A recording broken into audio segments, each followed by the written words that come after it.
Hi everyone! In this tutorial, I'll guide you through ConvertKit, step by step, perfect for beginners who want to start email marketing easily. First, open your browser and go to the ConvertKit website. Sign up or log into your account if you already have one. Once logged in, you'll see the dashboard. This is your main hub for managing subscribers, creating forms, and sending emails. Next, let's add subscribers. Click on the Subscribers tab, then select Add Subscribers. You can add them manually or import a CSV file with your email list.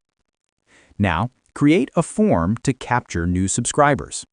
Go to the Forms tab and click Create Form.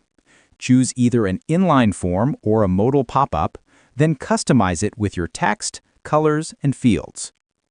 After creating your form, connect it to a landing page or embed it on your website to start collecting email addresses. Next, we'll create an email sequence. Go to the Sequences tab and click Create Sequence. Add emails, set the sending schedule, and personalize the content to engage your subscribers.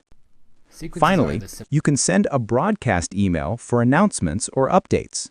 Go to Broadcasts, click New Broadcast, write your email, select recipients, and schedule or send immediately. And that's it. With ConvertKit, you can manage subscribers, create forms, and send emails all from one dashboard. Thanks for watching, and I'll see you in the next tutorial.